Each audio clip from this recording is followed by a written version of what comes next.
Hello and welcome. I'm Chris. This is Warrior. Very glad you're here. Today's discussion, there's no other way to say it. It's massive, very, very important in the world of counter UAS for our series, which we partner with CUAS Hub, a British think tank. We're tracking the latest developments in counter drone technology, innovations, what industry and the military services are doing. Today, we have a rock star guest, if I don't overuse that term. He's from Raytheon, and it's RTX. The company keeps expanding so fast you can't keep track. But we want to welcome Bob Kelly. He's the director for Army programs for land and air defense. Oh, it's my pleasure to join you today. Thanks, Chris. Excellent. Tough to know where to start, but I recall KuRFS doing a write-up on it in 2018. And let's be official here, K-band radio frequency radar. That's now an Army program that's specific to counter drone. That's been evolving, a lot of upgrades. Tell us how that works and how that's protecting Army forces at the moment. Yeah, so KU-band, we first introduced KU-band sensors to support counter rockets, artillery, and mortars, which in Iraq and Afghanistan. And so paired with a phalanx weapon system, they were able to protect forward operating bases, headquarters from rockets, artillery, and mortars that were coming in. And part of it is it's the short wavelength of the KU band allows for a much sharper image and an ability to distinguish between multiple items that are inbound at the same time, particularly slow moving and very small. And so KU band, it was just a perfect fit to support counter UAS when that requirement came in from the United States Army. The thing with KuRFS, as I recall from years ago, is that Raytheon was in front of the curve as far as discrimination, sensors, pairing effectors with sensors so that you can do that sensor to shooter pairing quickly and in many cases use AI to bounce things off a database. How has that evolved now as that's gone from somewhat of a nascent idea to an actual program of record? Yeah, so the KU sensor is exceptionally accurate, particularly in this threat set. I mean, there's certain threats you want to focus a KU band in, and this is exactly the sweet spot for a KU band sensor. What that allows you to do, the precision that with which a KU band sensor can detect and discriminate objects in the sky, allows you to provide a much more affordable effector, right? Because that sensor provides the updates and the guidance to let an effector get out and to do what you want an effector to do and neutralize a target. 10-4. One of the things Raytheon was doing in several years back was using AI to do that pairing and discrimination, to look at a given incoming threat, bounce it off a database, perform the analytics, and make that recommendation. Perhaps it's cloudy, so you can't use a laser. Perhaps there's a populated area, so you don't want a kinetic explosion. What are some of the ways that new generations of AI applications are even further expediting its development? Yeah, so AI is all algorithm based, right? And with our experience over time, we're able to generate those algorithms. But the real key to that is having a sensor that can accurately discriminate and provide the necessary measurement data that's needed for that AI to be effective. 10-4. Well, I want to ask about that sensitivity, discrimination, and power density of the radar. I'm somewhat familiar with ASA, mostly for the nose radome of fighter jets, but I understand there's transmit and receive modules. Packaging is really important. One of the things I read about KuRFS was this extended range and extended precision. How is that ASA radar being upgraded and capable of being that precise and being longer ranges? The really technical Raytheon write-up say it can detect a 9mm bullet. So how is that being upgraded? Yeah, so the beautiful thing about AESA technology, and it's actively electronic scanned arrays, is that we leverage GaN technology, gallium nitride, which allows us to be much more power efficient. I mean, the idea of a radar is I want to take the input power and I want to translate as much of that as I possibly can into output power that goes out to do the detection, the discrimination of targets that are potentially inbound. AESA allows you to do that much more efficiently than you can. And Raytheon has our own government certified AESA foundry where we make GaN chips, a GaN foundry, I should say, that is located on our site in Andover, Massachusetts. 10-4. Well, sure. Raytheon's been in front, especially with things like Aegis and the use of GaN to kind of pioneer new generations of radar. We could talk forever about radar. I understand Raytheon is also one of the leaders with the Army program that's now in place, Low Integrated Defeat System. So, how does this contribute to that and some of the other elements of an integrated system to protect against drones? Yeah, so drones have become a very disruptive capability on the battlefield, and you're seeing that across the world right now in multiple different locations, right? You can see it in the Middle East, you can see it in Europe. Um, what the lid system does is it provides an ability for you to defeat those threats as they're coming inbound. We first developed and deployed the lid system in 2017 based on an operational urgent need statement out of Central Command. That lid system that we put out on the battlefield wasn't a perfect solution at the time, but we got it there quickly, got it into soldiers' hands, and then got feedback from soldiers. And so we have continually evolved that system over time to the point where today we've got well over 100 combat defeats over in the CENTCOM AOR. And LIDS is right now the Army's counter UAS program of choice. 10-4. Well, let's talk about that in a tactical scenario. You said there are a number of defeats or intercepts. How might that work defending a convoy? I read that it's mobile, that it's open architectures, the often discussed term for upgradable, common protocol. Give us an idea of how this has been effective in situations. So the lid system is really in any air defense system that you're going to look at comes in really three major components, right? You're going to have the sensor that's going to detect the threats, discriminate the threats, and provide the information that's necessary to make an engagement decision. You're going to have a C2 system, which provides the information to the operator on to help them make those engagement decisions. And then you're going to have an effector that's going to actually prosecute the engagement. Our lid system employs the KuRFS radar, which, as you said, is an ESA radar and KU band that is exceptionally accurate.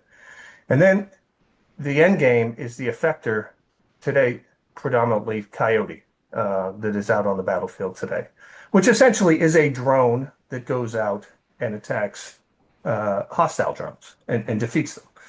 And then you have a U.S. government provided command and control system that soldiers are already familiar with because it's the same command and control system they use with other short range air defense systems.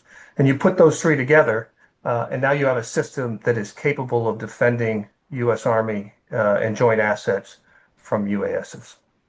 Excellent. I'm glad you mentioned that about Coyote and the system of potential effectors, because Raytheon has some really interesting technical write-ups on the range of effectors. Lasers, HEL laser, of course, Raytheon's all over that. Then there's the high-powered microwave. You mentioned Coyote as almost in an almost ISR capacity. I read about the LE variant. There's been some modernization of Coyote. And am I correct that it almost has an ISR component, a kind of data link ability to discern targets and connect that way? So essentially, and you mentioned it too, to really get after this threat, you want to have a combination of kinetic and non-kinetic effects to take out UASs, threat UASs that are inbound. Now, the Coyote is typically thought of as a kinetic effect that goes out and destroys basically by intercepting in flight. But we are developing multiple payloads for that, non-kinetic effects that can go out and using non-kinetic techniques to take out swarms of UASs that are coming in, very small ones that come in. Our non-kinetic effector that we're working on right now, that we've test fired several times and works very, very well. It's recoverable. So it can not only go out and do its mission, it can fly back to home base, be secured by the operator, refurbished in the field refurbishment, and can be flown again in a very short period of time. And as you mentioned, we also have the high energy laser system. The beautiful thing about high energy laser is it gives you magazine depth that is exceptional, right? And that's so again, the challenge with UASs is that they are exceptionally producible and they're very low cost. So an enemy can make a ton of them and they can make them very quickly to fly at you. What you don't want to be doing is using multi-million-dollar effectors to take these out because that's a cost curve that's not sustainable for any armies on the planet. We got to come up with a kinetic, non-kinetic solution that is low cost that can go out and defeat them. And that's what we're focused on. Excellent. You mentioned magazine depth. I recall talking to the commanding officer of Carrier Strike Group 2 from the Red Sea, and he said exactly that. When it comes to counter drone, you need a magazine depth. How is, and I know Raytheon's worked on this for years, how is the power density and expeditionary mobile power component to laser technology evolving such that you have the right form factor to put it on a convoy, to make it smaller and mobile, more compact on a tactical vehicle, or as is now happening, armed warships? Yeah, so armed warships is a little different than a tactical convoy, right? Because when you're talking about lasers, you're talking about power generation, because that's essentially what a laser lives off. Power generation has evolved tremendously over the years to a point where, it can be miniaturized to an extent. Um, but the real key with lasers is your ability to direct a laser beam to where you want it to go and make sure it doesn't go where you don't want it to go.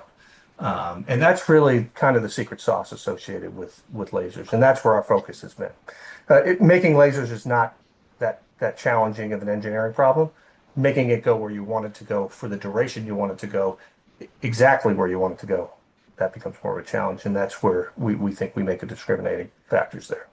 Well, that sounds pretty significant, particularly when, as you said, it comes to swarm defense. You would want a wide variety, perhaps a high number of pencil beam kind of focused lasers to take that out. And then, secondly, I also understand that high powered microwave, when it comes to swarms, particularly if you don't want a kinetic effect, or how are you going to target 50 small things all at once in a kinetic fashion, maybe CRAM or the right kind of laser? But let's address those kind of things. Yeah, I agree. What we've seen is high-powered microarrays have tremendous potential for the future, without question.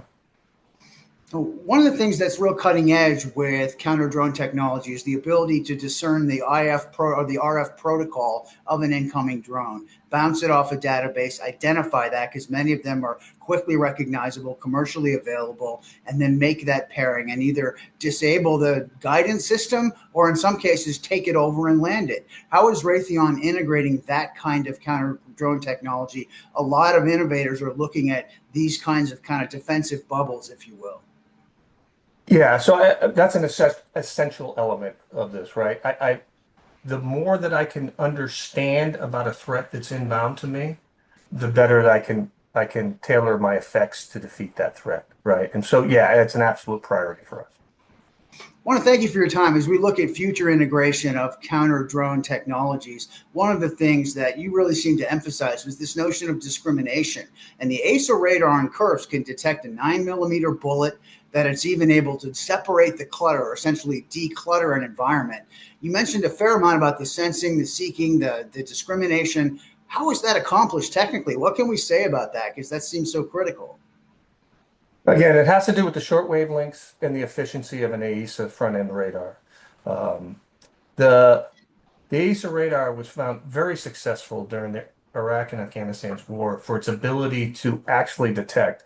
As you can imagine, with very small objects out in space, you have biologics out there as well. You have birds that are flying around. Um, how do you determine and discriminate between what is an actual threat and what isn't? And that's what the KuRFS radar has been proven very successful at doing. And again, I think one of the key points about the KuRFS radar is the accuracy of that radar allows you to spend less money on the interceptor, because the interceptor it doesn't have to be as capable, it doesn't have to have capable a sensor, because you have a KuRFS radar that's providing you the information and with very precision.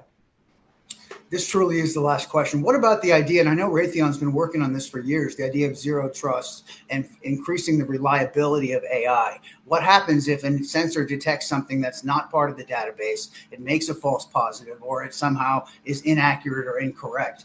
Is that precision to some extent being enabled by AI, and how is it becoming more reliable to ensure there isn't an error in some kind?